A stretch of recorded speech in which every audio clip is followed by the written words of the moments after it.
Paz do Senhor, meu amado, bem-vindo de volta à nossa escola bíblica. Nós estamos estudando o livro de Cantares, estamos chegando quase ao final do livro. Então pega a sua Bíblia, pega o seu caderno de estudos, ora o Senhor, pede a Ele discernimento, entendimento, conhecimento, sabedoria, pede a Ele proteção, para que nós possamos desvendar dos seus mistérios. Pois bem, estamos já adiante, já a partir do verso 10 do capítulo 6 e vamos neste vídeo até praticamente o final, vamos até o capítulo 8. Vejamos então as descrições que o noivo faz sobre a noiva. Ele descreve fisicamente a noiva.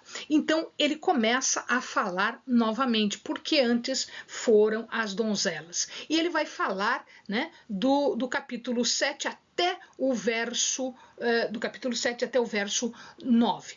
Ele diz que os seus passos eram formosos, que as suas curvas, as curvas das coxas eram pedras preciosas, que o seu umbigo parecia uma taça redonda, sempre cheia de vinho, que ali era um montículo de trigo cercado de lírios. Significa dizer que ele lembra tudo isso a sua sensualidade. Né? Vinho é para beber, é símbolo de sensualidade, de alegria. Montículo era parte, o trigo, né? Era parte da dieta comum dos habitantes da Palestina. Lembre-se o seguinte: os pobres usavam a cevada para base da sua alimentação. Então, os pães eram de cevada, porque a base da alimentação dos pobres era a cevada. Mas aos ricos utilizava-se de trigo. Então, aqui, base da alimentação já de uma camada um pouquinho mais rica da população. Ou seja, o homem estava faminto pela jovem. Ela era a bebida e o alimento dele. Isso significa que ele está falando do seu desejo sexual por ela. E ele vai além, ele fala sobre os seios que são crias gêmeas de uma gazela, porque eram simétricas, e que o seu pescoço, que antes tinha sido comparada à torre de Davi, agora é comparada a uma torre de marfim. Isto quer dizer que o seu pescoço era muito lindo, né? Cheio de metais preciosos, joias, marfim. Tudo isso nos lembra de algo precioso. Em outras palavras, a mulher era preciosa, era linda aos seus olhos, de tal maneira que despertava nele seus desejos. Ele volta a falar dos olhos e que os olhos eram uma piscina. As piscinas de Hesbom, a cidade de Hesbom, elas eram de águas puras. E isso significa que quando você olha para uma piscina com águas puras, águas limpas, essa piscina está refletindo o céu. Então, olha a beleza que ele está colocando aqui nos olhos desta mulher. Que o seu nariz era um nariz de rainha, que era parecido com a torre do Líbano. Eu não sei se hoje em dia nós iríamos entender isso como algo que fosse de elogio, mas naquela época era.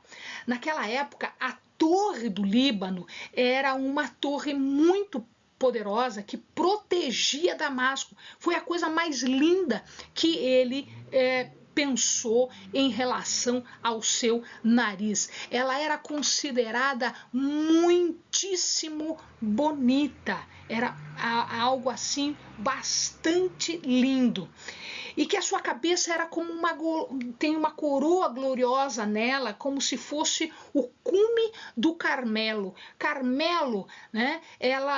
Ele era um cume que subia majestoso acima de todas as colinas, as planícies em volta dela. E ela tinha, em verdade, um porte de rainha. Era isso que ele está dizendo. Ele está dizendo que ela era uma rainha confiante, orgulhosa, bela, poderosa o bastante para prender o rei como um prisioneiro.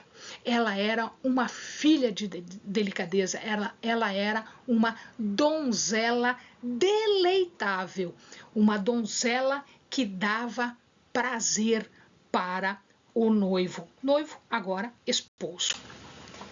E ele continua falando, ele diz que ela é como uma palmeira, ou seja, o porte dela era uma palmeira, ela tinha um porte elegante. E a palmeira também ela é muito frutífera, né? Os frutos da palmeira ou da tamareira eram considerados deliciosos. E as tâmaras eram comparáveis, eram parecidos com os seios femininos. Portanto, ela era alta, graciosa, bastante linda. Uma palmeira era uma figura comum, as pessoas falavam, né, faziam essa relação de beleza. Tanto é que Tamar, que quer dizer palmeira, era um nome bastante comum entre eles por conta da beleza das tamareiras. E ele dizia que os seus beijos eram como vinho, deles escoava palavras. Bom, então aqui ele está já falando de depois do ato sexual.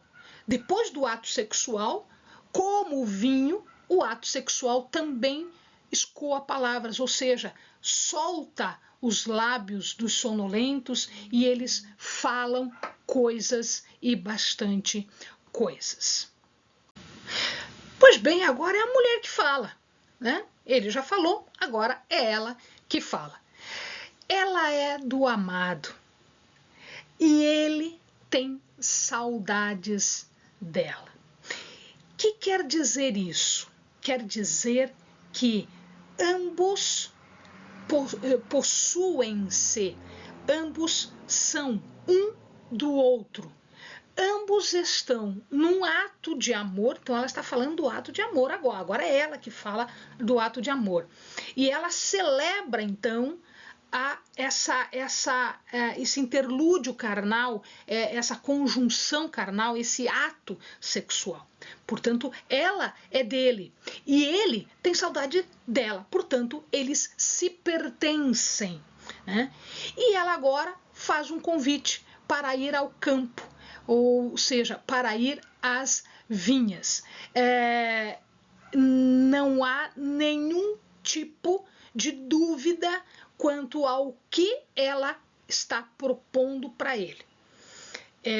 O convite é um convite bastante claro, tendo em vista tudo que a gente já estudou do livro, aqui não há dúvida nenhuma. Agora é ela que o convida para o amor sensual, né? Não é que ela queira passear com ele, ela não quer passear com ele, ela quer estar com ele num ato sexual, né? Então é ali que ela estaria entregando os frutos daquele jardim que ele acabou de celebrar, que ele acabou de descrever. Então, tudo aquilo que ele descreveu, todo aquele desejo que ele disse a ela que estava sentindo, então agora era o momento dela entregar tudo isso num ato de amor. Portanto, ela era o jardim, ela era a fonte de águas, ela era a vinha, ela era o trigo, ela era a tamareira, ela era o cacho de uvas. E, portanto, ela estava entregando tudo isso para ele. Né? E ela fala de mandrágora. Mandrágora parecia uma maçã, do tamanho de uma maçã, e tinha qualidades afrodisíacas. Se o amado lembrar, quando Raquel e Lia estavam disputando o amor de Jacó, e quando Raquel queria engravidar de Jacó, um dos filhos de Lia encontra mandrágoras e ela troca então as mandrágoras pelo dia de estar com Jacó, porque depois ela queria fazer, né, ela fez uma inversão de dias, né? E por que isso? Porque as mandrágoras têm qualidades afrodisíacas, são símbolo de prazer sensual que a jovem agora estava entregando para o seu marido. E aí ela fala, se fosse como meu irmão. Por que ela quer que seja como o irmão? Porque sendo marido e mulher, eles não poderiam manifestar atos ou maneiras de afeto em público. Isso só era possível em casa, longe dos olhos do público. Mas isto era permitido para irmãos. Então os irmãos podiam dar afeto, fazer atos de afeto, beijar, por exemplo, né? Os seus irmãos era permitido isso. Ao marido não. Por isso ela dizia que se ele fosse como um irmão, porque aí ela poderia demonstrar publicamente o afeto que ela sentia. Isto era impróprio. Naquela época era impróprio para o marido, né? Mas era permitido entre irmãos, por isso que ela queria que ele fosse irmãos, né? Ela o levaria para casa da sua mãe e agiria como uma mãe para com ele, ou seja, ela agiria de que jeito?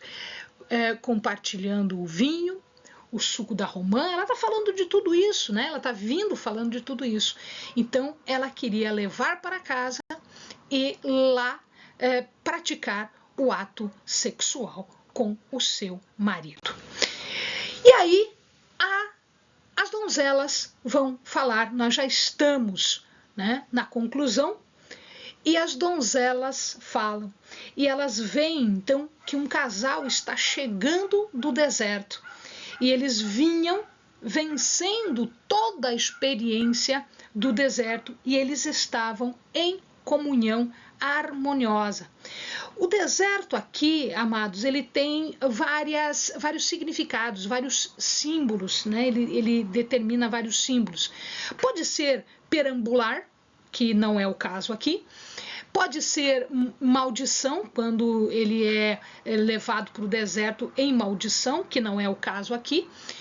Ou a maldição, né, de desarmonia que foi determinado por Deus a Adão e a Eva. Agora, aqui ele tem um outro símbolo, não é nenhum destes aqui, não é nenhum vaguear, não é nenhuma maldição, não é absolutamente nenhuma desarmonia, nada. Por que eles estão vindo do deserto? Porque eles venceram a experiência do deserto, porque eles venceram uma dificuldade. Lembrem-se que nos vídeos passados nós contamos, né, havia uma passagem em que ele tinha saído e que ela estava à sua procura, enfim, muito provavelmente, no caso aqui eles estão discutindo uma questão de desarmonia, uma questão de separação temporária que já deu certo. Ele já elogiou ela, já disse que tem desejo por ela já elogiou ele, disse que tem desejo por ele, se entrega para ele. Portanto, aqui eles estão vindo do deserto, eles estão saindo de um lugar de provação. Eles venceram a experiência do deserto e, portanto, eles estavam em comunhão harmoniosa. Aliás, este mesmo símbolo de vir do deserto, de sair do deserto, também foi utilizada por Deus quando eles saíram do deserto e foram à terra prometida. Amém, amados? Bons estudos.